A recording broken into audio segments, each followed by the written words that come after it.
చీకటి పడిన తర్వాత కొన్ని ప్రదేశాలు పూర్తిగా మారిపోతాయి కదా. పగలు చూస్తే ఎంతో ప్రశాంతంగా మామూలుగా కనిపించే రోడ్లు రాత్రి కాగానే ఒక వింతైన అంతుచిక్కని భయాన్ని మోసుకొస్తాయి. ఈనాటి మన విశ్లేషణలో మనం కేవలం ఒక పాడుబడిన ఇంటి గురించి మాత్రమే మాట్లాడుకోవటం లేదు.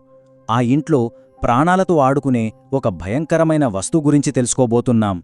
అది ఎలాంటి వస్తువంటే దాన్ని పొరపాటున తాకిన వాళ్ళు తమ మరణ శాసనాన్ని తామే రాసుకుంటారు. సరే, అసలా వస్తువు ఏంటో చూద్దాం. ఆ డైరీ చదివినవాడు తర్వాతి బలి అవుతాడు అనేది కేవలం ఏదో గాలివాటానికి పుట్టిన పుకారు కాదండి. అదొక ప్రాణాంతకమైన శాపం. దశాబ్దాలుగా ఒక మూసి ఉన్న గదిలో పడి ఉన్న ఒక పాత పుస్తకం చుట్టూ అల్లుకున్న చీకటి సత్యమిది. ఆ పుస్తకంలో ఉన్నవి మామూలు అక్షరాలు కావు. అవి ప్రాణాలను బలి తీసుకునే ఒక భయంకరమైన ఉచ్చు. ఆ డైరీ వెనుకున్న అసలు రహస్యమేంటో ఇప్పుడు మనం డికోడ్ చేద్దాం.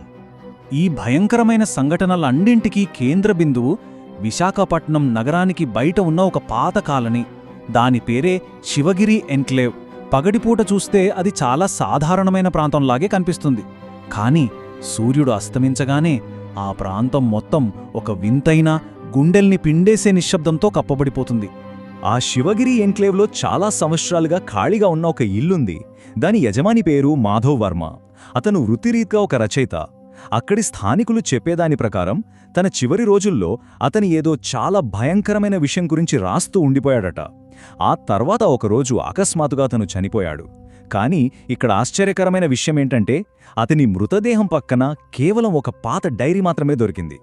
ఆ తర్వాత కాలం గడిచింది. ఆ ఇల్లు, ఆ డైరీ గురించి రకరకాల కథలు ప్రచారంలోకొచ్చాయి. కొన్ని సంవత్సరాల తర్వాత హైదరాబాద్ నుంచి నిఖిల్ అనే ఒక కుర్రాడొచ్చాడు. అతను దెయ్యాల తిరిగే ప్రదేశాలు, పాడుబడిన ఇళ్లను ఎక్స్ప్లోర్ చేసే యూట్యూబర్. శివగిరి ఎంక్లోవ్లో ఉన్న ఈ ఖాళీ ఇల్లు తన కంటెంట్కి పర్ఫెక్ట్ అని అతను అనుకున్నాడు. కానీ ఆ ఒక్క అడుగు అతన్నెక్కడికి తీసుకువెడుతుందో పాపం అతనికి ఏమాత్రం తెలీదు. నిఖిల్ ఆ పాత ఇంటి దగ్గరకు చేరుకున్నాడు. వాతావరణమంతా చాలా గంభీరంగా, భయానకంగా ఉంది. అతను నెమ్మదిగా ఆ ఇంటి తలుపును తాకాడు. అంతే, క్రీక్ వంటూ ఆ తలుపు దానంతటా అదే తెరుచుకుంది. లోపల దట్టమైన చీకటి, ఎటు చూసినా దుమ్ము, అస్సలు ఏమీ వినిపించని ఒక భయంకరమైన నిశ్శబ్దం. ఎవ్వరూ లేని ఆ ఇంట్లోకి అతను ఒక్కో అడుగు ముందుకు వేశాడు. ఇలాంటి ప్రదేశాలకు వెళ్ళినప్పుడు చాలామందిలో ఒక రకమైన అతి విశ్వాసం ఉంటుంది కదా. అది నిఖిల్లో కూడా స్పష్టంగా కనిపించింది. అతను వెంటనే తన కెమెరా ఆన్ చేశాడు. ఎంతో కాన్ఫిడెంట్గా, "welcome back guys, today we're inside a real haunted house" అంటూ తన రికార్డింగ్ మొదలుపెట్టాడు. ఆ క్షణం వరకు ఆ ఇంటి నిజమైన భయం అతన్ని తాకలేదు. తన చుట్టూ అల్లుకుంటున్న ప్రమాదం గురించి అతనికి ఇంకా ఏమీ అర్థం కాలేదు. అతను అలా లోపలికి నడుస్తున్నప్పుడు గోడల మీదున్న పాత ఫోటోలను గమనించాడు. అందులో ఒక ఫోటో ఇంటి యజమాని అయిన మాధవ్ వర్మది. నిఖిల్ ఆ ఫోటో వైపు చూసినప్పుడు అతనికి ఒక వింతైన ఫీలింగ్ కలిగింది. ఆ ఫోటోలోని కళ్ళు తననే చూస్తున్నట్టు, తను ఎటు వెళ్తే అటు ఆ కళ్ళు కదులుతున్నట్టుగా అనిపించింది. అప్పటిదాకా ఉన్న అతని ధైర్యం నెమ్మదిగా కరిగిపోవడం మొదలైంది. ఒక పక్క శాంతిగా ఉన్న అతను అలాగే మెట్లు ఎక్కి పై అంతస్తుకు వెళ్ళాడు. అక్కడ ఒక గది తలుపు మూసి ఉంది. నెమ్మదిగా, ఎంతో జాగ్రత్తగా ఆ తలుపు తెరిచాడు. ఆ గది మధ్యలో ఒక పాత టేబుల్. ఆ టేబుల్ మీద సరిగ్గా ఎవరికోసమో ఎదురుచూస్తున్నట్టుగా ఆ పాత డైరీ ఉంది.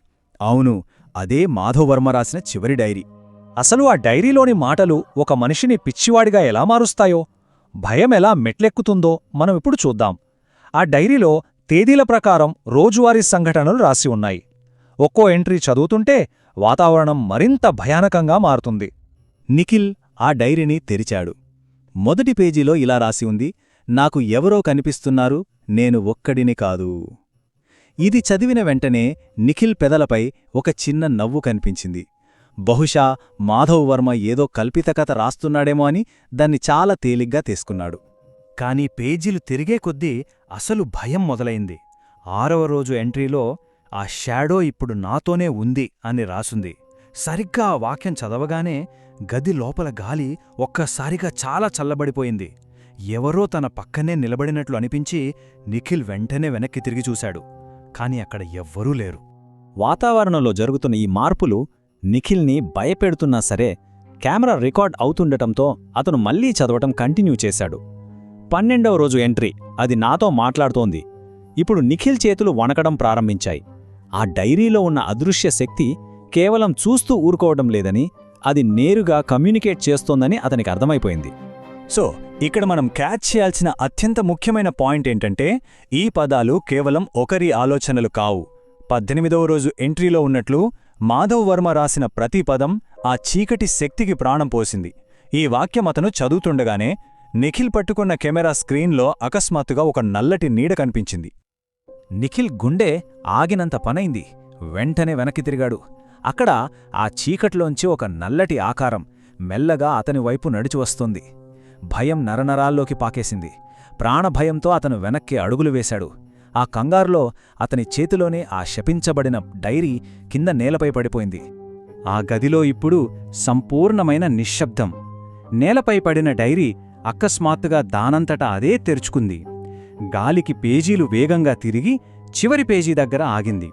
అక్కడ ఎర్రటి అక్షరాలతో రాసి ఉన్న వాక్యం, ఇది చదివినవాడు తర్వాతివాడు, అదే ఆ డైరీ పన్నిన అసలైన ఉచ్చు. ఆ మరుక్షణమే సీన్ మొత్తం మారిపోయింది. గది గోడల మీద ఒక్కసారిగా రాతలు ప్రత్యక్షమయ్యాయి.